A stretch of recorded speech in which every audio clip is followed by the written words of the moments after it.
کبھی کسی سیاسی رہنما کے حوالے سے جو ہے وہ اس طرح ایک باقاعدہ پریس کانفرنس کر کے اسے نیشنل سیکیورٹی تھریٹ ڈکلیئر کر دیا گیا ہو۔ اب اگر ایک شخص آج نیشنل سیکیورٹی تھریٹ ہے تو کیا یہ ممکن ہے کہ پاکستان میں کل کو وہ وزیر اعظم بن سکے؟ میں نہیں جانتا، obviously I cannot predict that۔ لیکن پرابلمٹک ایریا کہاں پہ ہے؟ میرے خیال میں اس سارے معاملے کے اندر پرابلمٹک ایریا یہ ہے کہ جس شخص کو نیشنل سیکیورٹی تھریٹ کہا جا رہا ہے وہ ایک صوبائی اسمبلی میں اس کی جماعت جو ہے وہ اس کے نام کے اوپر کھڑی ہوئی ہے، اس کا ووٹ لے کے وہاں پہ کھڑی ہوئی ہے۔ پاکستان کی جو سب سے بڑی اپوزیشن جماعت ہے اس وقت وہ اس کے نام کے اوپر کھڑی ہوئی ہے، اس کے نام کے اوپر بہت سے سینٹرز وہاں پہ کھڑے ہوئے ہیں۔ اس کی جماعت ایک فنکشن جماعت ہے، اس کی جماعت کا ووٹ بینک ہے پاکستان میں بہت بڑا، کروڑوں کی تعداد میں جو ہے اس کا ووٹ بینک ہے، لاکھوں میں تو نہیں ہے، ظاہری بات ہے کروڑوں کے اندر جو ہے اس کا ووٹ بینک وہاں پہ پاکستان کے اندر موجود ہے۔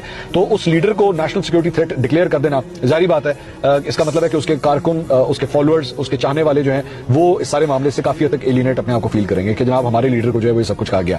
کیا یہ مائنڈ سیٹ چینج ہو سکتا ہے؟ کیا آنے والے سالوں کے اندر، مہینوں کے اندر جو ہے وہ یہ مائنڈ سیٹ چینج ہو سکتا ہے، یا پھر ان لوگوں کے مائنڈ جو ہیں وہ ویسے کے ویسے ہی رہیں گے؟